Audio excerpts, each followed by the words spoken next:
much bigger the first time we came out here, huh? 15 Shades of Red. So what's going on? 15 Shades of Red.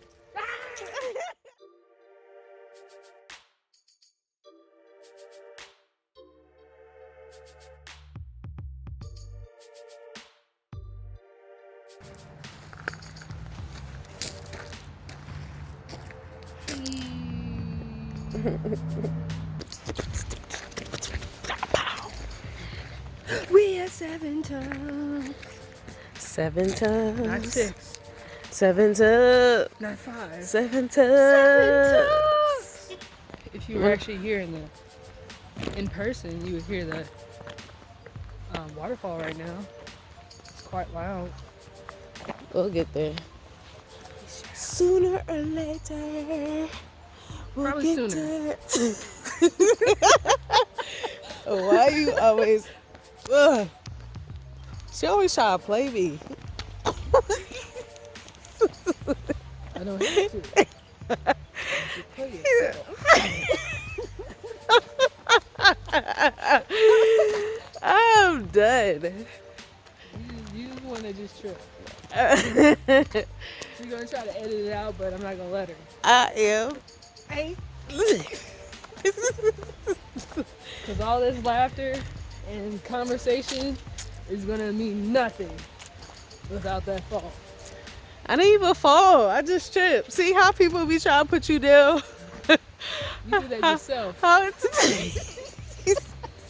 You tried to put yourself down. Yeah, I saw that. That's messed up, guys. But we'll get there soon and we'll record again because I ain't got time to hold this. All right, bye. Beep.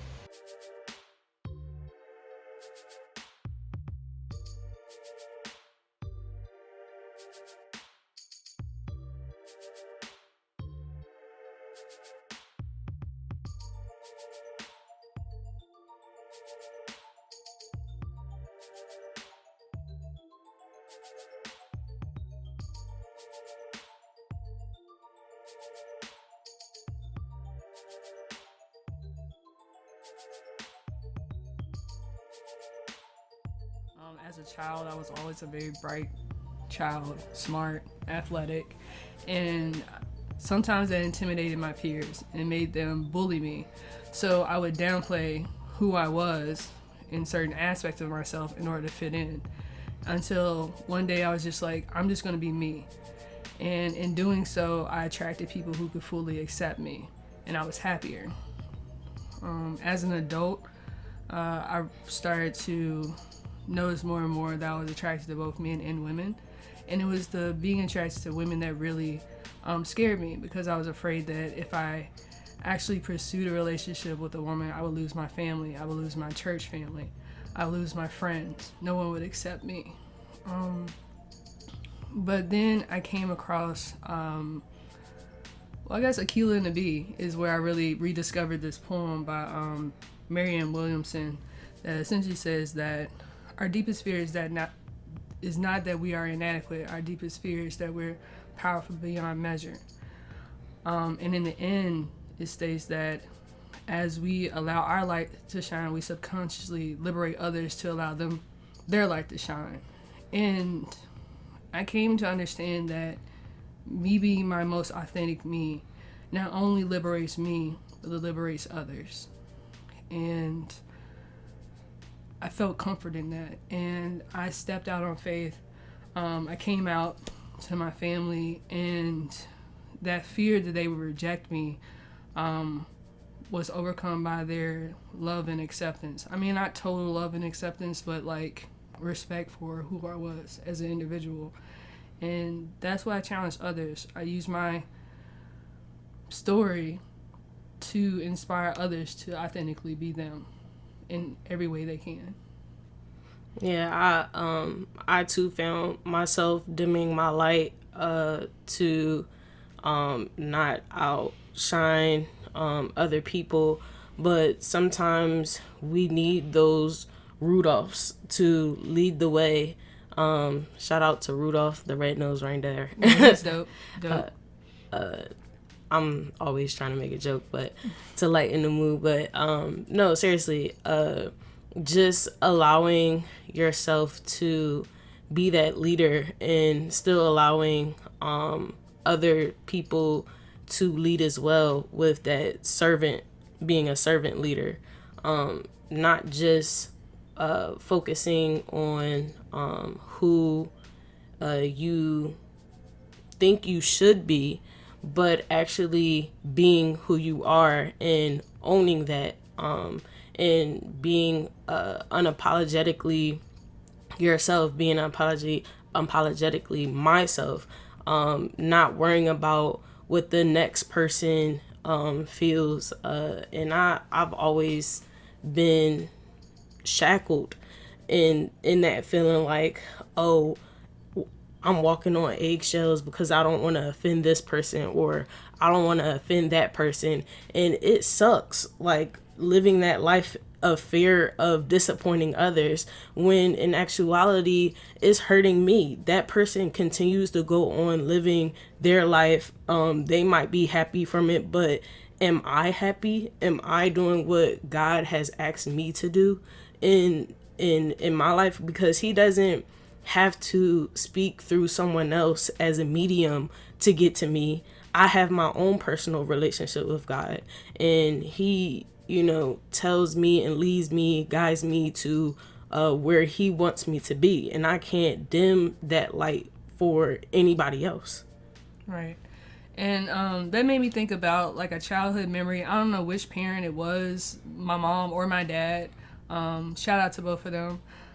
But basically I came to them with the question of like, blah, blah, blah happened. I got picked on. And they were essentially saying to me, you never know who's watching you. So be the best version of yourself that you can be. Like I said earlier, you never know who you inspire. Or you never know, I guess, inspire both positively and negatively. So if some people see you backing down from who you really are, you can inspire that person to do the same. Or if you completely own who you are, you can inspire that person to be the same. So that's what I would challenge people to do. Just authentically be you, because you're much happier doing that. And you don't have to live a lie. It's so hard to maintain a lie, whereas it's a lot more effortless to just be yourself. And there's this other saying that I really like. It says that it's okay to live a life that others don't understand. Yeah, a lot of people may not understand what you're going through, what you've been through, which is always going to be the case. Like, you are the only person that is with you 24 hours, 7 days a week. You can't allow people to sway you in a different direction when they don't know fully who you are. We even barely know who we are fully, and we just have to allow God to reveal those things in his time, and being who we are is who he made us to be, is the only way we can fully live out our purpose, because he put us here for a reason, and we're all individuals, we're all unique, and we aren't supposed to bend to what other people want us to do. Yeah, there is no cookie cutter human, right? You can't always just try to match somebody else's life, because we don't really know what they went through to be that stage of themselves. Who they are. Exactly. So like, why are we really trying to quote unquote fit in? Like, no one really fits in to this cookie cutter, like, good Samaritan, perfect human type deal. You could just be perfectly you.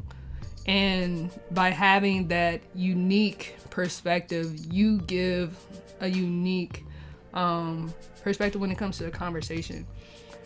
And that is one of our greatest strengths, is our uniqueness. But society and just peer pressure and internal pressure just makes us want to fit in. Yeah. And I know as an introvert, I'm always trying to like hide in the background.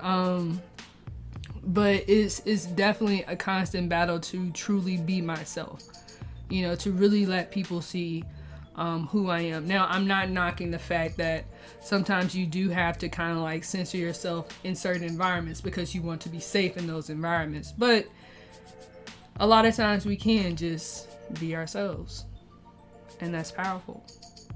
Right, because we, or not saying we, but I tend to be afraid, like, okay, what might this person think, or what would make them feel this way. And sometimes when I have those anxiety feelings come up, it's like the outcome of it is like so positive, and I'm like, oh wow, like wow, you really felt inspired, like, oh, you actually relate and feel the same way too.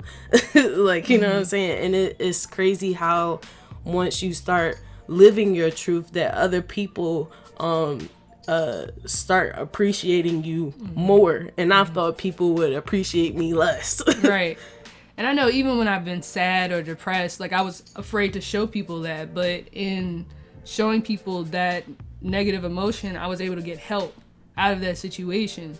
So just not being afraid to express yourself, you know, in a respectful manner. No, I don't tell anybody to kind of like go against somebody's own personal preferences, but still be yourself, good and bad, let it show. And you never know how others will respond to it. And you can't let fear stop you. And also fear, on the same sense, is a lack of trust. Trust others to accept you. Not everyone, but the right ones. And if they don't, who cares? You will find people who would love you for you. And you gotta love yourself. At the end of the day, you gotta love yourself. Subscribe to our YouTube channel and glow back with us each Thursday.